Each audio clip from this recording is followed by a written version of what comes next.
的来进又把全部哪怕你闭眼，All right we had enough for the night， 从你开始贴了我把我虚演的牌子。 Assalamualaikum warahmatullahi wabarakatuh. Selamat pagi. Di sini saya akan menjelaskan. Oh ya, perkenalkan dulu, saya di sini adalah Perawat Fadila yang bertugas pada pagi hari ini untuk memberikan penyuluhan dari jam 7 sampai jam 12 yang ini ya. Di sini saya akan menjelaskan seimbang pada lansia. Nah, apakah kalian di sini tahu apa yang dimaksud dengan nutrisi seimbang itu? Belum tahu. Belum tahu. Baik, di sini definisi nutrisi itu adalah hasil akhir dari semua interaksi antara organisme dan makanan yang dikonsumsinya. Dengan kata lain, nutrisi itu adalah apa yang dimakan seseorang dan bagaimana tubuh menggunakannya.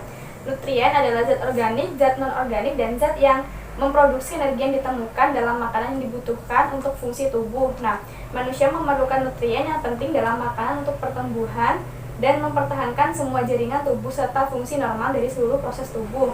Nah, terus di sini ada kebutuhan nutrisi pada lansia. Nah, kebutuhan itu adalah setiap makhluk hidup membutuhkan makanan untuk mempertahankan kehidupannya, karena di dalam makanan terdapat zat gizi yang dibutuhkan tubuh untuk melakukan kegiatan metabolismenya. Bagi lansia, pemenuhan kebutuhan gizi yang diberikan dengan baik dapat membantu dalam proses beradaptasi atau menyesuaikan diri dengan perubahan-perubahan yang dialaminya. Selain itu dapat menjaga kelangsungan pergantian sel-sel tubuh sehingga dapat memperpanjang usia. Kemudian di sini ada kebutuhan kalori pada lansia berkurang karena berkurangnya kalori dasar dari kebutuhan fisik. Terus kalori itu dasar adalah kalori yang dibutuhkan untuk melakukan kegiatan tubuh dalam keadaan istirahat, misalnya untuk jantung, usus, pernafasan, dan ginjal. Berdasarkan kegunaannya bagi tubuh, zat gizi itu adalah dibagi ke dalam 3 bentuk kelompok besar, yaitu yang pertama ada kelompok zat energi. Nah, itu termasuk ke dalam kelompok ini adalah yang pertama bahan makanan yang mengandung karbohidrat seperti beras, jagung, gandum, ubi, roti, singkong. Selain itu dalam bentuk gula seperti gula, sirup, madu, dan lain-lain. Terus yang kedua itu ada bahan makanan yang mengandung lemak seperti minyak, santan, mentega, margarin, susu, dan hasil olahan. Terus yang kedua itu ada kelompok zat pembangun. Kelompok ini meliputi makanan yang banyak mengandung protein, baik protein hewani maupun nabati seperti daging, ikan, susu, telur, kacang-kacangan, dan olahannya.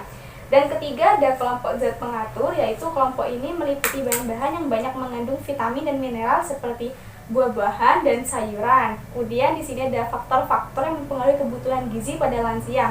Nah, apa kalian di sini tahu faktor-faktor yang mempengaruhi kebutuhan gizi pada lansia itu seperti apa? Belum tahu. Baik, di sini saya jelaskan ya. Yang pertama tuh ada berkurangnya kemampuan mencerna makanan akibat kerusakan gigi atau ompong. Terus berkurangnya indera pengecapan mengakibatkan penurunan terhadap cita rasa manis, asin, asam, dan pahit. Ada esofagus atau kerongkongan mengalami pelebaran. Terus rasa lapar menurun, asam lambung menurun. Terus gerakan usus atau gerak peristaltik lemah dan biasanya menimbulkan konstipasi.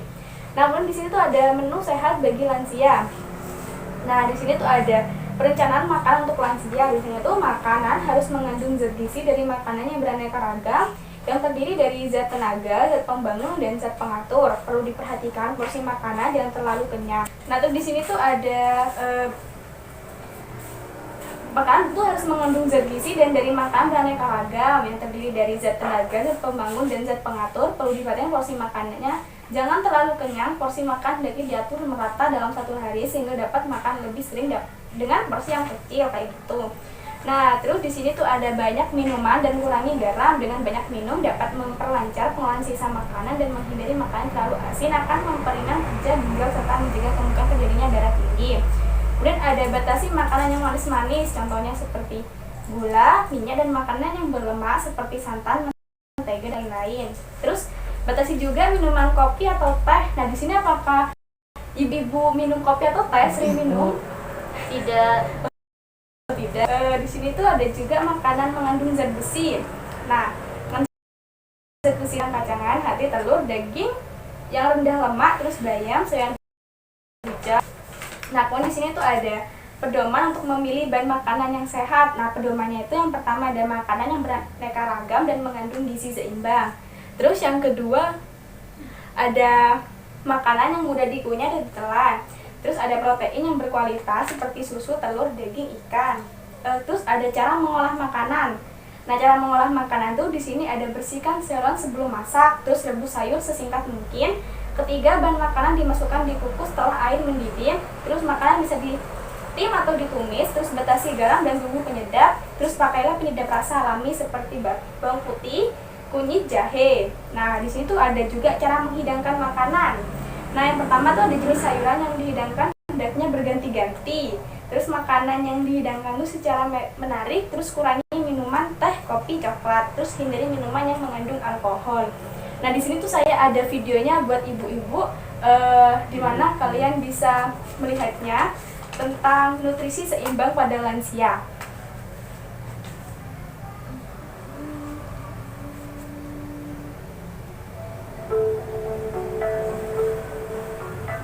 Nah, ini videonya ya.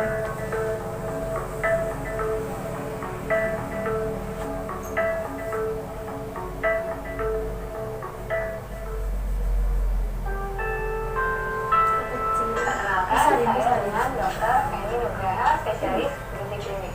Saya adalah dokter di Rumah Sakit Premier Jatinegara. Menurut Badan Kesehatan Dunia, dikatakan lansia jika seseorang berusia lebih dari 60 tahun.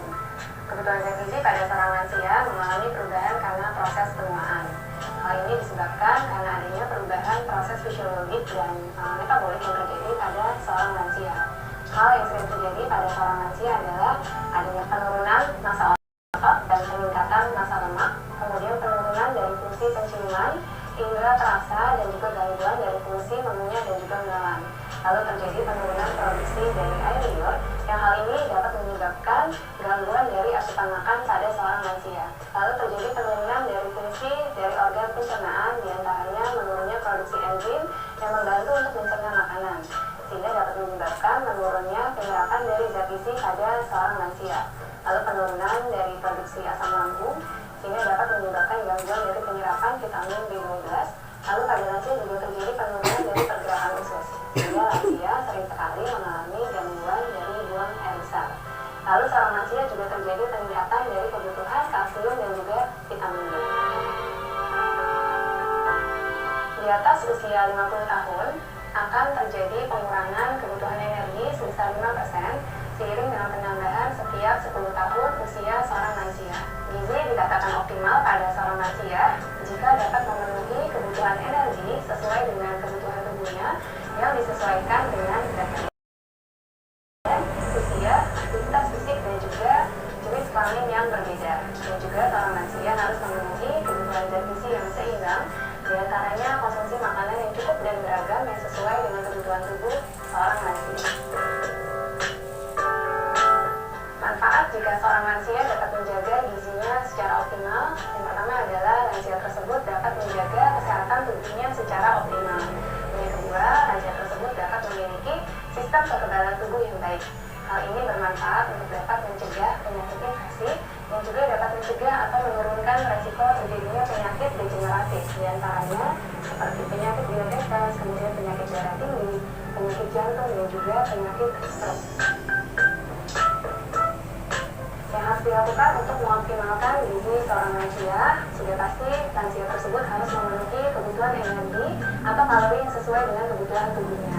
Disarankan untuk berkonsultasi dengan dokter gizi untuk mendapatkan perhitungan kebutuhan kalori yang sesuai dengan kebutuhan tubuhnya. Dan juga seorang lansia harus memenuhi kebutuhan zat gizi yang seimbang, diantaranya terpenuhi kebutuhan karbohidrat, protein, dan lemak sesuai dengan kebutuhan tubuhnya, dan juga harus mencukupi kebutuhan vitamin dan mineral sesuai dengan kebutuhan tubuh seorang lansia. Terima kasih. Nah, jadi ini video yang dapat saya paparkan. Di sini saya akan membagikan brosur kepada ibu-ibu, di mana kalian tuh bisa melihatnya. Dan di sini apakah dari kalian ada yang ingin ditanyakan? Ada. Baik, pertanyaannya tolong disebutkan. Apa saja masalah yang dihadapi oleh lansia? Baik. Masalah yang dihadapi oleh lansia ini adalah biasanya tuh banyakkan keterasingan sosial dan kesepian. Terus ada pelecehan lansia. Terus yang ketiga ada kekhawatiran finansial.